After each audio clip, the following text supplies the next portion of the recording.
pull up this.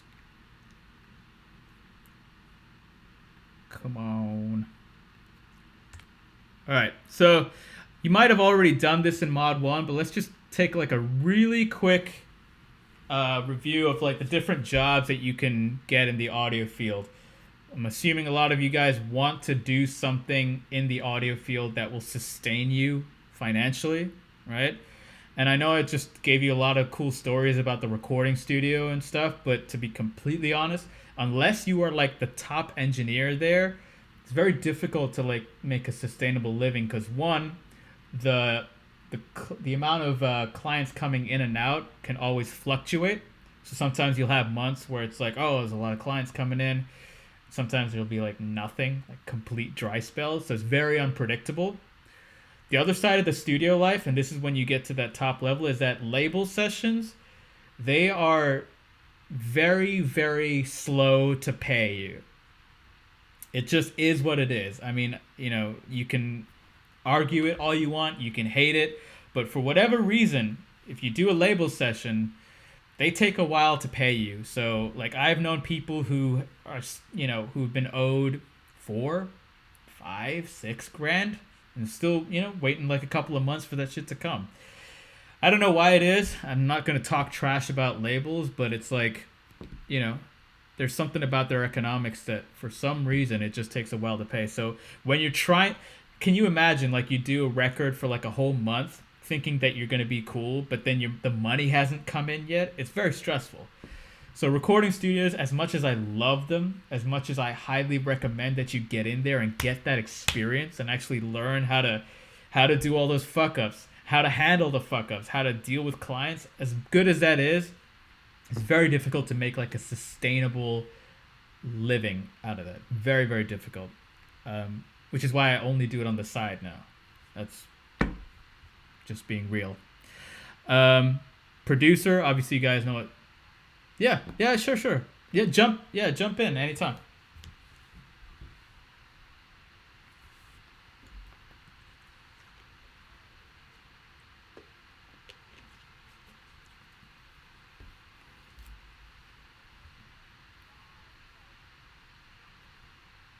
Yeah,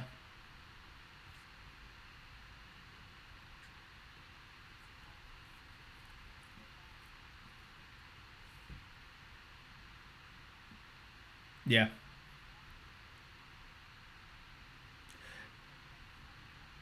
That's the only way to do it.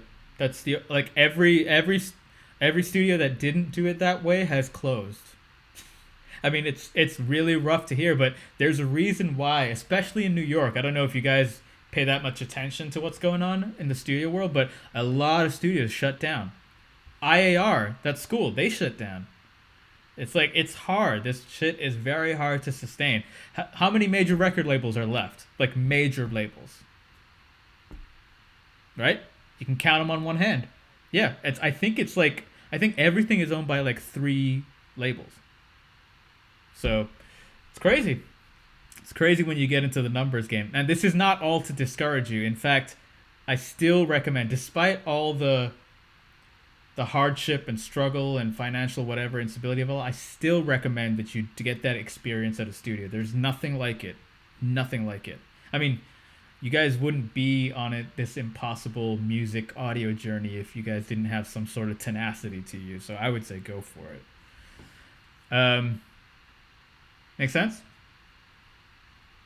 Yeah. So producer, you guys already know what that is. Producer in the traditional sense, well, in the original sense, was the guy who kind of, had the money, made the schedules happen. Then it was the guy who would sit down with the musicians and start forming the songs from scratch. Like, hey, maybe the chorus should go here, or maybe the key change should be here. Now the term producer has been taken over by the people who make the actual instrumentals of the song or the beats of the song, right? That's kind of what we call a producer today. And in all 3 of those iterations of producer, there's definitely money to be made for sure. In fact, I would say as a producer, you get paid more than as the actual engineer, unless you are like a top level recording, mixing, mastering engineer, right? So there's good money in producing. Film audio. Some of you guys mentioned that you wanted to get into film audio. It's a good place to go.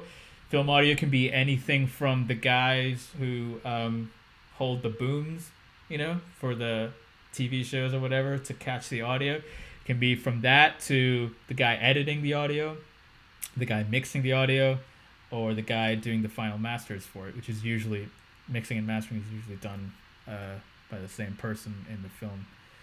Voiceover work, kind of talked about that. If you want to get into, cartoons, TV series, or even film, some overdub films, voiceover work is great, pays good.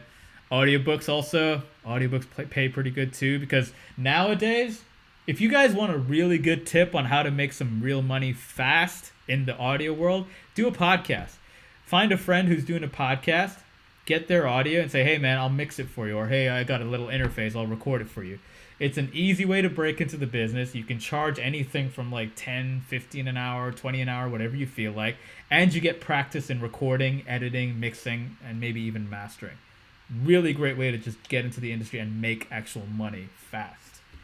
Right? Restoration. This is more of a thing that you would have to like join a major company doing this. But like a lot of films, a lot of old music is preserved by a lot of these labels and a lot of these various other companies, right? And it's done through various processes, if you will. There are these things called LTO drives, which are like linear tape drives that are really good for preserving because they're cheap, but they're also easy to store, right? So restoration is a place you could go, and that's something that I do. I do film restoration for the Criterion Collection. That's what I do during the day. There's money in that. Highly recommend it. Live sound, we talked about that and how like if you get to be the engineer of like a band, a touring band, it's good money. I would actually say that if you get to be any artist's personal engineer, either live or in the studio, it's definitely a way to make some sort of consistent money. Because those artists are always creating, they're always doing something new to try to progress themselves, and they always want to have the guy that they can trust and rely on to be that engineer, right? So that's a good place to be. If you can work towards something like that, it's probably a good place to be. By the way, I can give you all these slides. It's not really a big deal. I will email them both to you, and it's going to be on YouTube anyway, just so you know. Teaching, obviously, I got into it because...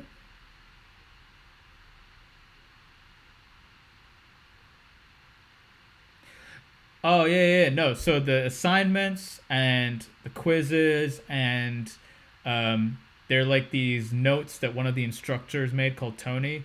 We call them Tony's notes. They're all on Canvas. But these slides, I can just email them to you, and the videos are going to be on YouTube as well. So yeah, you have to use Canvas as well. Make sense? Paste.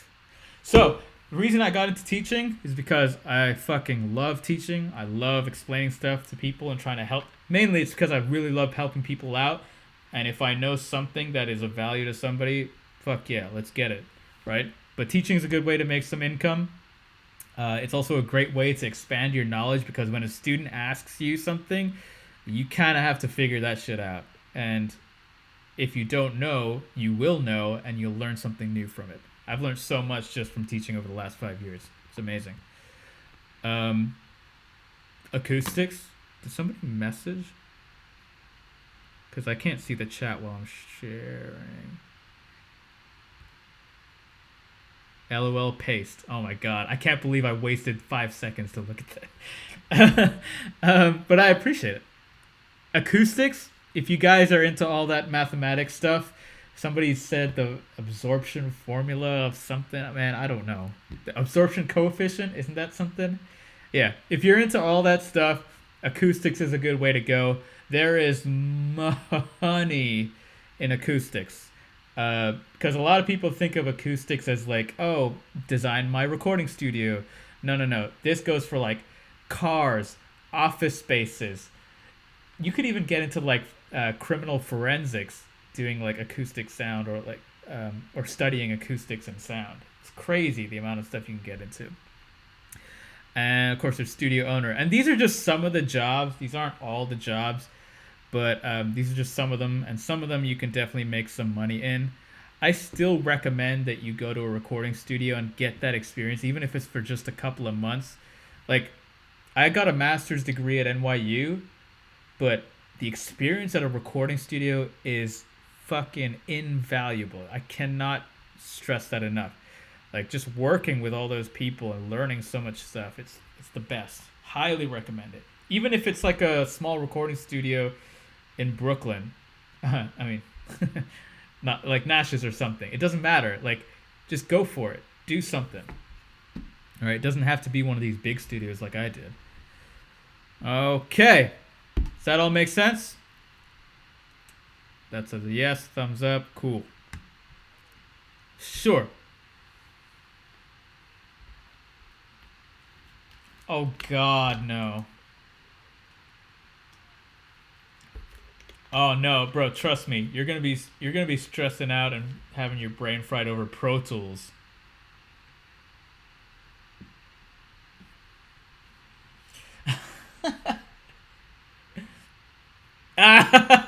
You're already fried. We haven't even started Pro Tools. I didn't even touch Pro Tools yet. How can you be fried?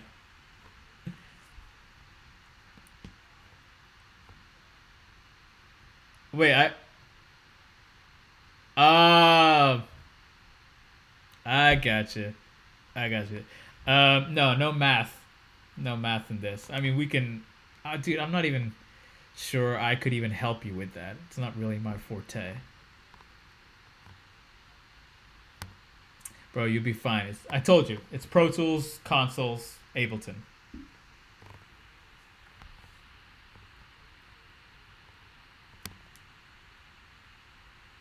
Yeah, Mod One is like hardcore theory shit, and it's probably done because they want to like make sure you're committed to being, an engineer, right? They don't want to have a bunch of.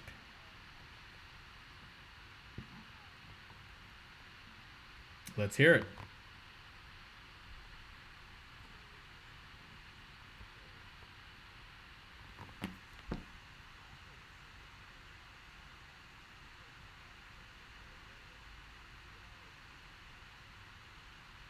I don't know anything about that. You'd have to talk to like SAE or admin. I think that is done.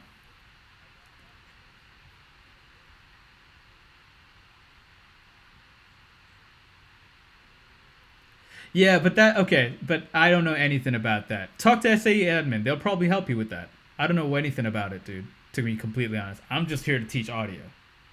I don't know anything about a grant. Okay? Talk to them. Remember Kathleen, that email I sent you? Reach out to her. Cool. There you go. So, all right, let's just talk about the role that an engineer actually provides. All right. Obviously, the first and foremost one is quality audio. You want to have somebody who understands the gear and understands the equipment and how to connect things one to the other and how sample rates work, unlike this idiot that I knew, in order to actually get the product that you want, right? The engineer's role is to make sure that the artist or the client gets the best representation of the vision for whatever art that they're trying to produce, right? That's it. That's it. Now, another thing that the engineer is very much responsible for, which a lot of people don't talk about, is the vibe of the room. Especially if you're working in a recording studio, especially if you're working in any kind of scenario where you're dealing with artists, the vibe is such a critical thing because, like, how the hell are you going to get an artist into the mood of a song if you're just killing it? Do you know what I mean? It's like, do you know those people who just, like, completely kill the vibe of a room? Like, how is the artist supposed to get into something if if there's no if there's no leeway, right? And I don't think a lot of people starting out understand how important that is. Yeah, yeah, yeah. Go for it.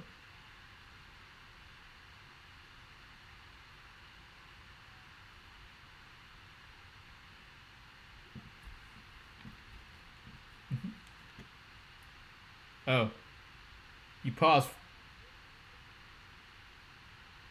Nash, you kind of froze. I don't know if you can hear me. Wait, who said they've been through that?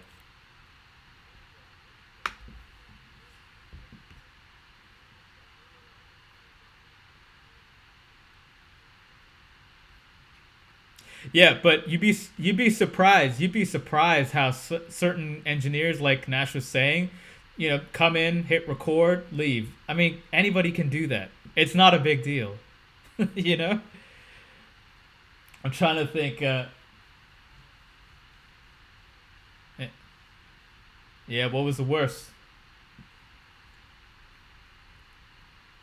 What was the worst? Give me a scenario.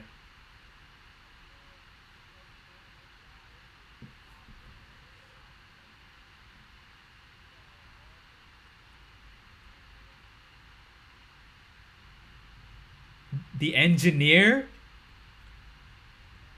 Yo,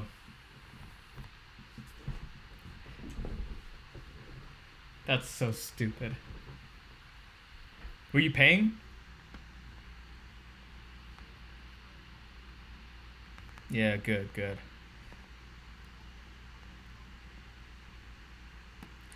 Yeah, that's not a good thing. Look, the vibe is so important to keep, and I'm not talking like you have to like, you know, smoke up or like get certain lights. It doesn't really matter so much about all that. It's just the energy that you produce around the artist. It's like it's so important. The lights and the smoke and the drinks and all that stuff is good to have as like a kind of um, as an additional thing, an addendum, but just the way you act around an artist, and it's like so vital to how they perceive your professionalism. Because at the end of the day, you could put the vibe under the term professionalism because it counts towards making you more professional, right? And creating a vibe for one artist is all a part of the professionalism. The thing is, you have to understand which vibes go with which artist. If you have like a hip hop guy, you might want to create a certain vibe, but if you have like a classical guy, it might not be the same vibe. So you have to learn how to navigate those two different things, right? I remember this one.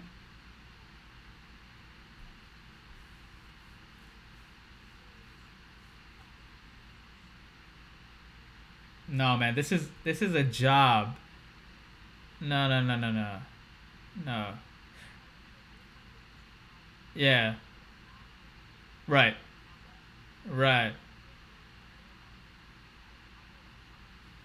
No, see, you got to see. That's the thing. People, yeah, that's disrespectful. I don't think that was the right thing to do. I think people kind of confuse it when people say, "Oh, I want to be an engineer. I want to work at the studio." They kind of picture this like, "Oh, fucking around, having fun the whole time." It's no, no. This is work. Like at the end of the day, we're passionate about it and we love the work that we do and we're gonna keep doing it. But at the end of the day, we want to do a good job, right? We want to work with people who are trying to get to the same goal as us. We don't want people to just have fucking around with.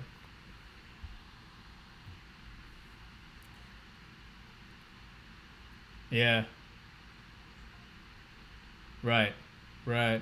Yeah, I I don't know what to say. That's very unfortunate to hear. But so that's something you should really pay attention to. And like I said, you probably understand it and you probably get it. But I have to say it because there are engineers out there that don't understand how important that is. The professionalism side, the vibe side, all that stuff. Customer service. At the end of the day, we're all providing a service, whether it's you're recording somebody, mixing somebody, producing for somebody, mastering. It's a service.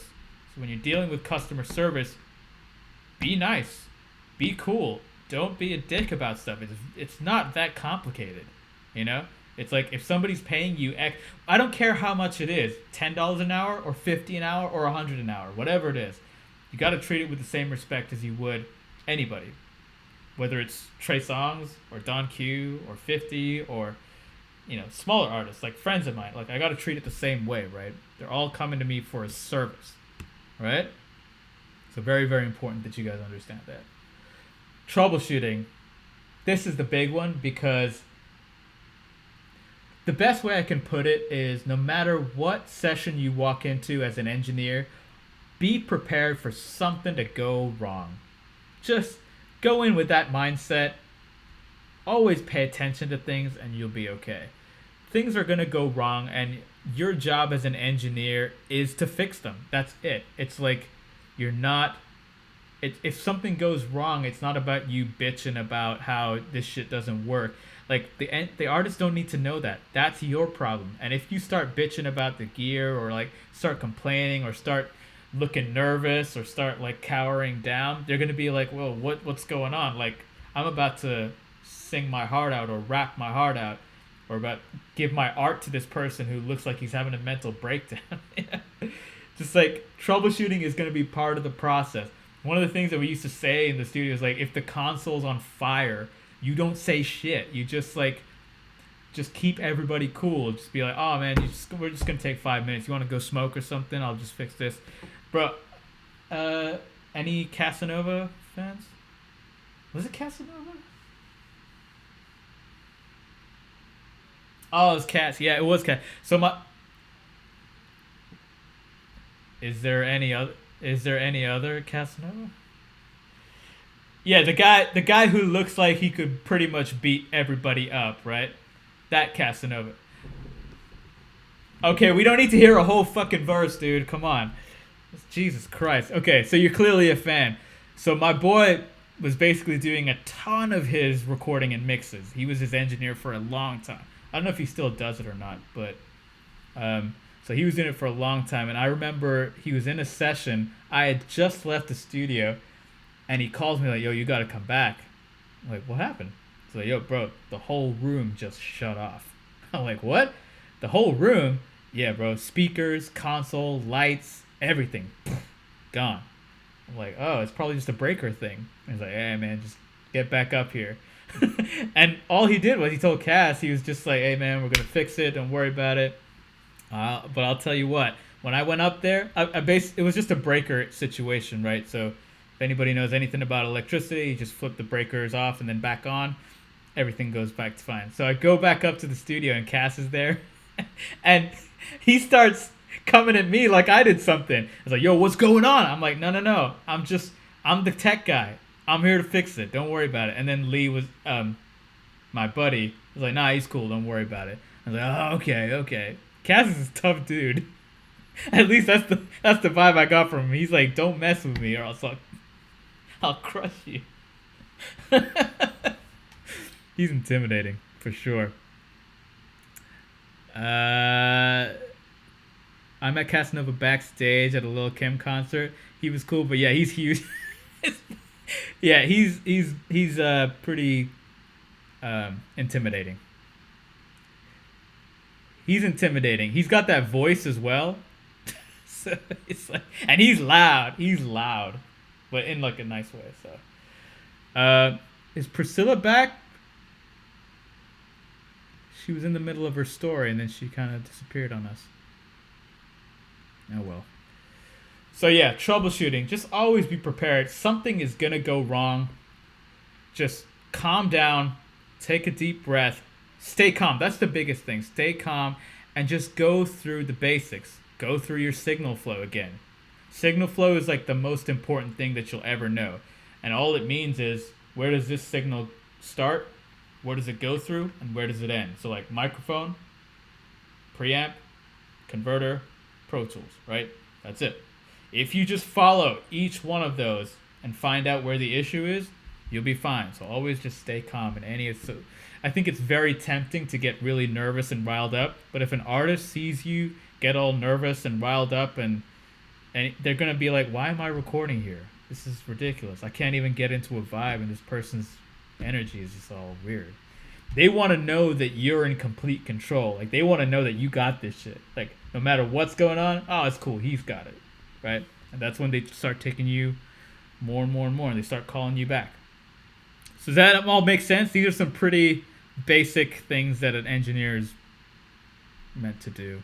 Right? Does that make sense? No? Yes? Good. Cool. All right. So, since I'm very much adamant that you guys experience the recording studio to some degree, Figured I would just talk about that a little bit. Um, so there are various roles or different people who come through a recording studio. Obviously, the engineer is one, but um, there are artists, there are managers, uh, label people, A&Rs, all types of people, and the recording studio is really the place where you write music, record it, mix it, and master it. Some recording studios will dabble in the distribution side of things, if you're in that business, but distribution is really just about promoting and getting your music out to people. It's not really something that happens within the recording studio, right? So when you think about the various different roles that happen at a recording studio, you obviously have the writers, composers, artists, producers, recording engineers, mixing, mastering, assistant engineers, and my favorite, the interns. The interns are the ones at the bottom of the pile. It is what it is. That's where you start. Whenever you go into a recording studio, the first thing you're probably gonna do is like make coffee and clean the place. It's kind of just your role as an intern. And they do that because they want to know that you're serious about this thing. They want to be able to trust you with anything. If you can't clean up a room, why should we trust you to clean up a mix? Or why should we trust you to get a clean audio recording? No. You gotta prove that you're here for the service side of it, because it is a service industry at the end of the day. So as an intern, you're probably gonna start out doing all those basic things, cleaning bathrooms, the whole nine. I've done it. But the cool thing is, once you do it, you don't have to do it ever again. And the way you move up is, like I said, either somebody leaves, somebody fucks up, or there's just another position available. Or like instead of having one mastering assistant, maybe they have two now, right? Those are really the only ways that you move up. And a bit of luck, right? You have to have a bit of luck in this thing. That's something I should say, right? Like hard work, you have to work hard. Have to, absolutely. But everybody's working hard, right? And you have to work smart. Well, then there's a lot of people working smart. So how do you make it? Unfortunately, there is a bit of a luck factor in this, and it's not anything good or bad. It's just the realities of life. It is what it is, right? So just always be a little bit more realistic and practical about it, but at the same time, you got to work your ass off. You got to be able to work smart as well. But there is some luck involved. The reason why I want to mention luck is because when I was an intern, I had 2 days on the weekday and 1 day on Saturday. Those were like my shifts. And on Saturday, on the weekends, the managers weren't around, so the interns basically took care of the studio for the whole weekend. It's crazy. And I remember I had this. My intern partner was this dude who would show up like 2 hours late. And so what would happen? I would come in, I would do the whole cleaning, I'd make coffee. Like I'm not just talking about like a small recording studio in Brooklyn. I'm talking like a major recording studio. So I'm like 11,000 square feet. It was a lot of coverage. Cleaned all that shit, cleaned all the bathrooms, dusted, Windexed, made coffee, everything. And then my intern partner would show up and he's like, "Oh, bro, did you do all the cleaning?" And I'm like, "Yeah, of course I did, you motherfucker. You know I would do that shit." But you know what? You do it, right? But one day, I came back on a Monday, and the tech guy at the time, he was going over the camera footage, and he was like, "Oh shit, did you clean this whole thing by yourself on Saturday?" I'm like, "Yeah, the guy was late, so I just did it for him." And he was like, "Oh, cool." He told the owner, and then like a month later, because there was an open position for a mastering assistant, I got it. So I was able to prove myself as an intern. That made me look good to the owner. And just by sheer coincidence, the guy looked at the camera that day, right? And told the owner. And that's how I moved up. And the mastering assistant gig is basically how I got all my biggest credits. So you never know what's going to actually hit. You got to work hard, you got to put in the hours, you got to work smart, but at the end of the day, there might be a little bit of luck that just kind of sets you off. Does that make sense? Pretty obvious, right? Cool. So, some session etiquette, right? How how to behave in a session. We kind of already talked about the vibe situation when it comes to being an engineer. If you're an intern, most likely you probably won't even be attending those sessions.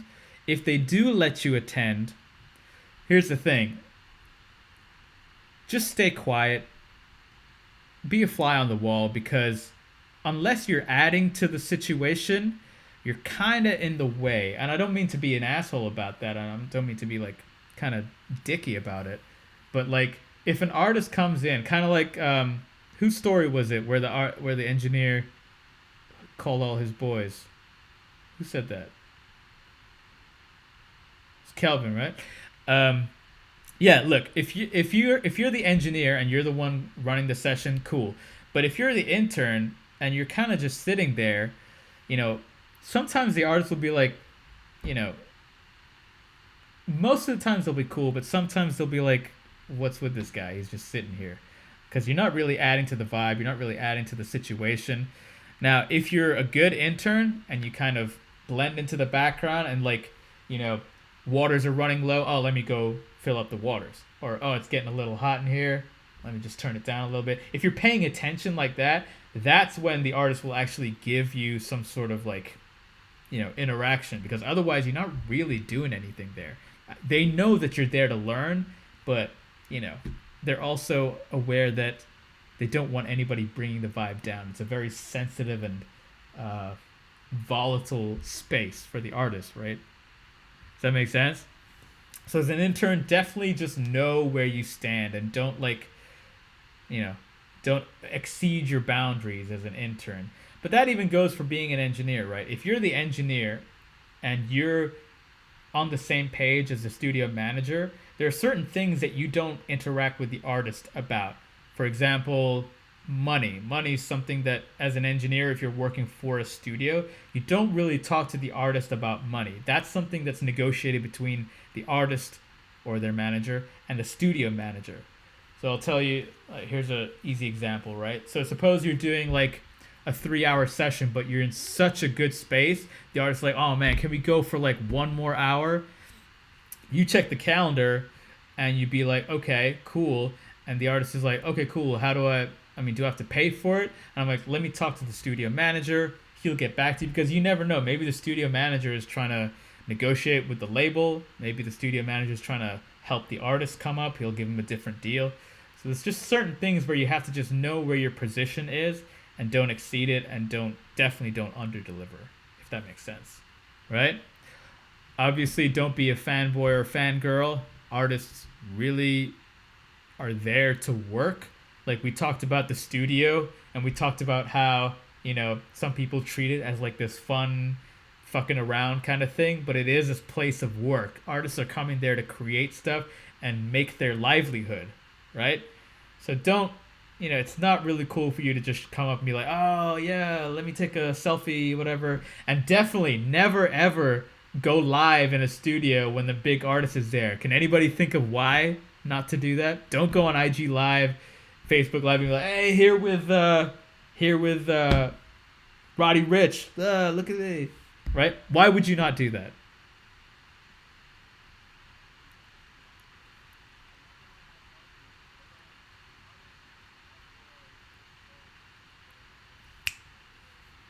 That's the big one.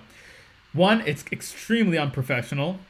Two, if they're working on a new single, that's a horrible way to leak it. You just exposed it to the world, which is horrible. And three, and this is the one that not a lot of people think of, is that a lot of the bigger artists, they don't, the reason why they don't post stuff about like, hey, I'm at the studio right now, is because crazy ass fans will come by and be like, oh, I heard Don Q was here, or I heard 50 was here.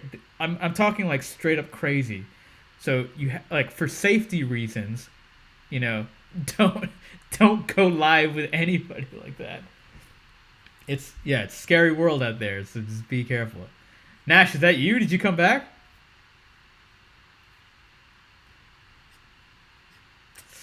Thought I had you back. Can't hear you though. Yes, now I can hear you. What, we totally lost your story. You kind of froze halfway. But what were you talking about? I can't remember. The studio, the vibe, the engineer. Yeah.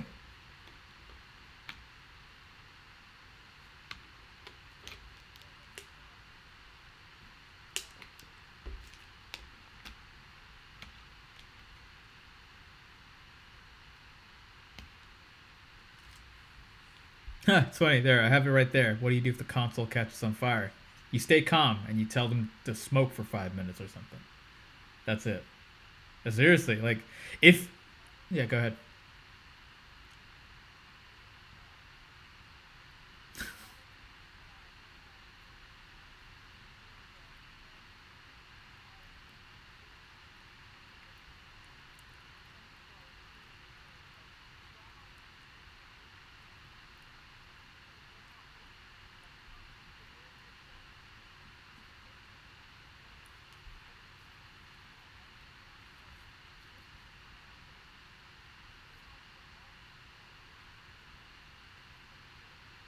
Right.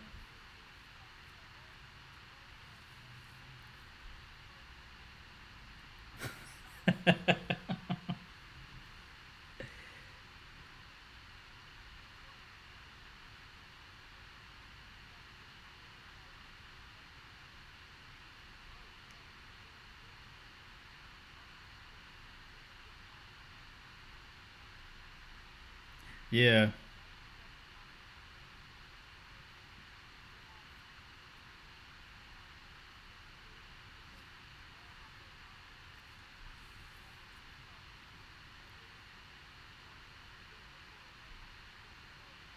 Right.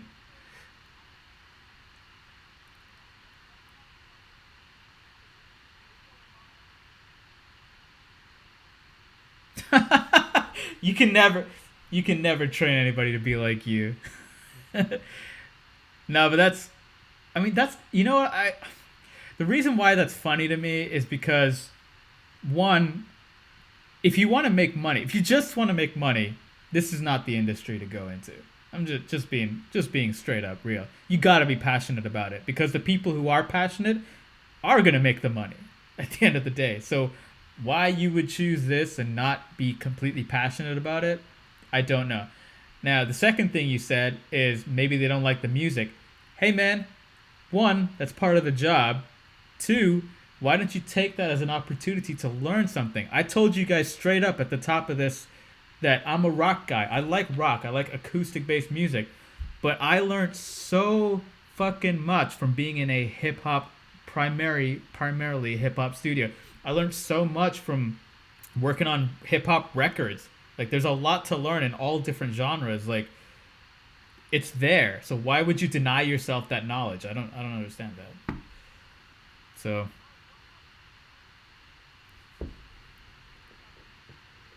mhm.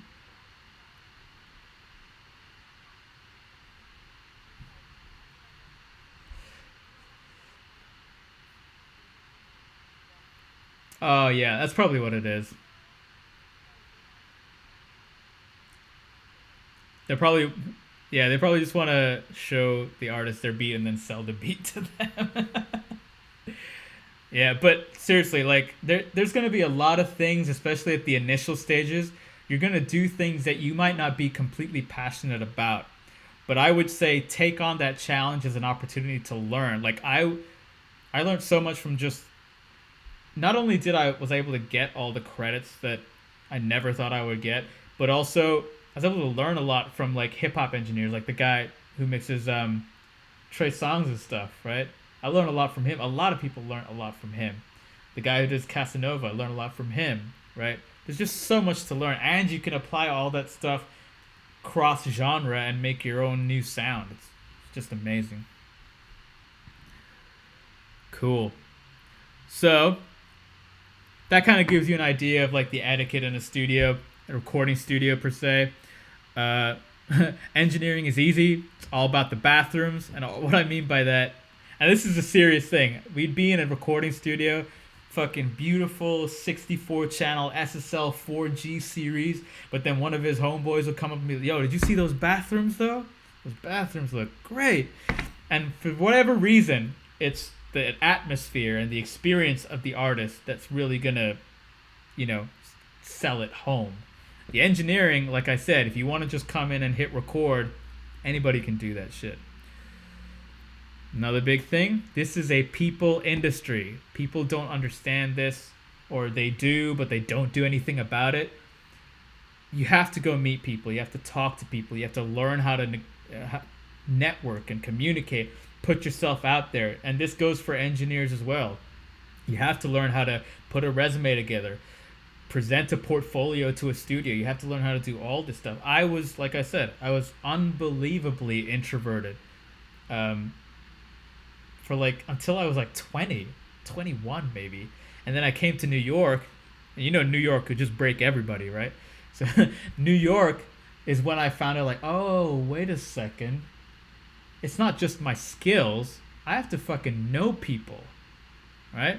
And that's how it is. You got to know people. And that's how people move up at the end of the day. They know people. You do good work. They talk about you. Done. You move up.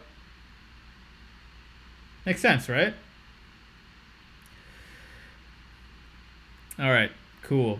So it's almost 11 o'clock, so I don't want to keep you guys too long. But I don't want to go into the recording session thing right now. But any comments, thoughts, things you'd like to share based on everything we just talked about today? I know you guys are dying to get into Pro Tools. I'll get into it tomorrow. Don't worry.